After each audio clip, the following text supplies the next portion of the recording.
নমস্কার বন্ধুরা, পলি kitchen with village food আপনাদের সবাইকে স্বাগত জানিয়ে আজকে আরেকটি রেসিপি নিয়ে চলে এসেছি। আর বন্ধুরা, আজকে আমি টমেটো ফ্লেভারে দারুণ স্বাদের পরোটা বানিয়ে দেখাবো।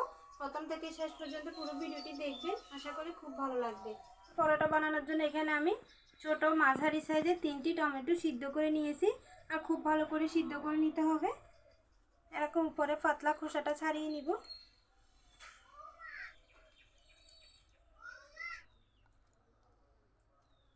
এখন বন্ধুরা, উপরে পাতলা খোসাটা ফেলে দিব। একটি কাঁটা চামচ নিয়েছি, কাঁটা চামচ দিয়ে টমেটোগুলো একটু ম্যাশ করে নিব ভালো করে। দেখুন বন্ধুরা, কাঁটা চামচ দিয়ে খুব ভালো করে টমেটো এভাবে ম্যাশ করে নিয়েছি। আর টমেটো খুব ভালো করে সিদ্ধ করতে হবে, না হলে কিন্তু এরকম ভালো ম্যাশ হবে না, একটু দানা দানা থেকে যাবে। এখন এতে দিয়ে দিব 2 টেবিল চামচের মতো তেল, পরিমাণ মতো ময়দা।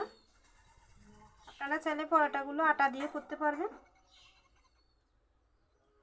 পরে যদি লাগে আরও কিছুটা ময়দা দিব, হাত মতো দিব লবণ। ভালো করে হাত দিয়ে মেখে নিব।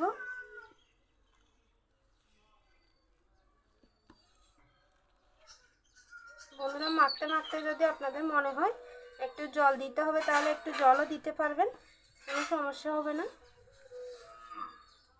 বন্ধুরা দেখুন, খুব সুন্দর করে ডো মেখে নিয়েছি। এখন 5 মিনিটের জন্য রেস্টে রাখবো। ততক্ষণে আমি ডিমের একটি মিশ্রণ করে নিব।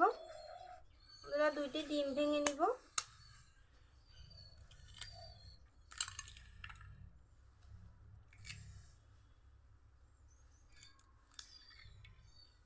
এখানে নিয়েছি পেঁয়াজ কুচি, ধনেপাতা কুচি, আর এখানে লাল পাকা মরিচ কুচি নিয়েছি। আপনারা চাইলে এর ফাঁকা মরিচের পরিবর্তে কাঁচা মরিচও নিতে পারবেন।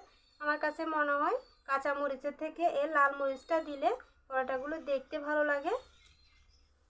দিয়ে দিব স্বাদ মতো লবণ। খুব ভালো করে সব কিছু মিশিয়ে নিব। এরকম হাত দিয়ে একটু কষলে নিতে হবে। ডিমের মধ্যে সবগুলো উপকরণ দিয়ে দিব।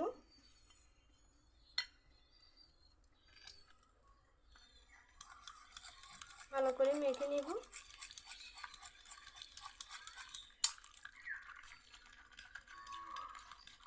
ডিমের মিশ্রণ একদম রেডি।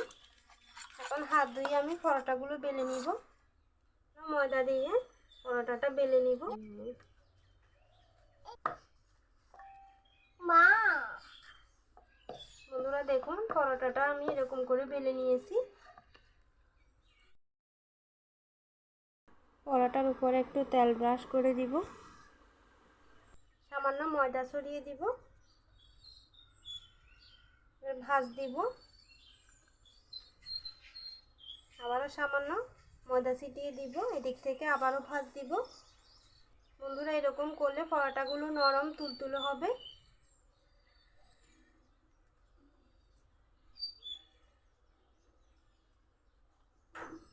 দেখুন, এভাবে ভাঁজ দিয়ে নিলাম। একটু চ্যাপটা করে তারপরে আবারও সামান্য করে ময়দা ছিটিয়ে দিয়ে বেলে নিব। বন্ধুরা দেখুন, পরোটা বেলে নিয়েছি। আর আমি যে ভাঁজ দিয়েছি সেজন্য পাশেরগুলো কিন্তু সমান হয়নি। তো আপনারা চাইলে এভাবে ছুরি দিয়ে কেটে সমান করে নিতে পারবেন, তাহলে পরোটা ভাজার পর পরোটাগুলো দেখতে সুন্দর লাগবে। রাখা সাইডগুলো কিন্তু ফেলে দিব না, দ্বিতীয়বার আবার পরোটা বেলার সময় বেলে নেওয়া যাবে। বন্ধুরা, এভাবে আমি বাকি সবগুলো পরোটা বেলে নিব। বন্ধুরা দেখুন, পরোটাগুলো আমি বেলে নিয়েছি। এখন ডিমের মিশ্রণের মধ্যে ডুবিয়ে তারপর তেলে ভেজে দেখাবো। বন্ধুরা, একটি পরোটা নিয়েছি, এই যে ডিমের মিশ্রণটা নিয়েছি, এর মধ্যে ডুবিয়ে নিব ভালো করে। আমি আগে থেকে প্যানের মধ্যে তেল গরম করে নিয়েছি, তেলের মধ্যে দিয়ে দিব। হাত দিয়ে কিছুটা ডিমের মিশ্রণ এভাবে দিয়ে দিব।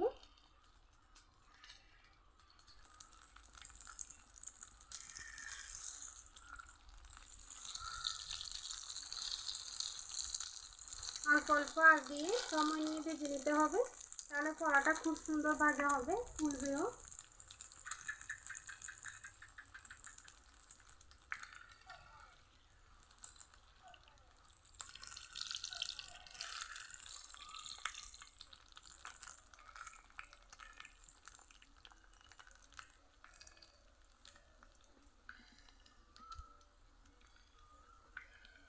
দেখুন বন্ধুরা কত সুন্দর ফুলে যাচ্ছে পরোটা।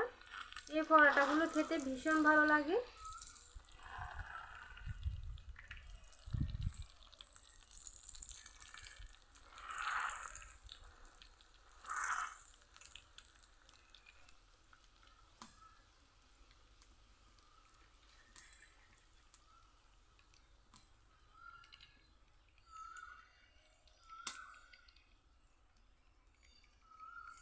দেখুন কত সুন্দর কালার হয়েছে।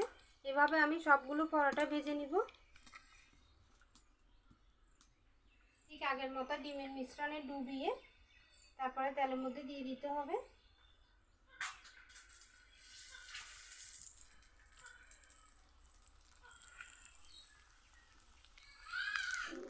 বন্ধুরা দেখুন কত সুন্দর পরোটাগুলো ফুলে যাচ্ছে।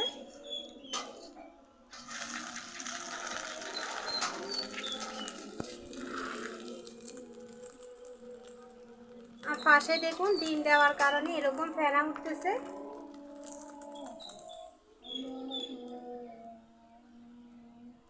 বন্ধুরা দেখুন সবগুলো পরোটা ভেজে নিয়েছি আর দেখতে কতটা সুন্দর হয়েছে। দেখুন পরোটাগুলো খেতে কিন্তু ভীষণ মজা। দেখুন একদম নরম তুলতুলে পরোটা। আমি একটি ছিঁড়ে দেখাই। দেখুন বন্ধুরা কতটা নরম হয়েছে পরোটাগুলো। ভেতরে কীরকম লেয়ার হয়েছে, ওগুলো খেতে খুব ভালো লাগে। বন্ধুরা আমার মতো করে আপনারা এভাবে বাড়িতে টমেটো ফ্লেভারে দারুণ স্বাদের পরোটা বানিয়ে খেয়ে দেখবেন, খুব ভালো লাগবে খেতে। তো ভিডিও কেমন লেগেছে কমেন্টে জানাবেন। যদি ভালো লাগে ভিডিওতে একটি লাইক দিবেন, চ্যানেলটি সাবস্ক্রাইব করে আমার পাশে থাকার জন্য সবাইকে অনুরোধ রইল। আর আমার ভিডিওগুলো প্রচুর শেয়ার করবেন যাতে আমার ছোট্ট চ্যানেলটি সবার কাছে পৌঁছে যায়। আজকে এ পর্যন্ত। সবাই ভালো থাকবেন, সুস্থ থাকবেন, সাবধানে থাকবেন। দেখা হবে অন্যদিন নতুন আরও একটি রেসিপি নিয়ে।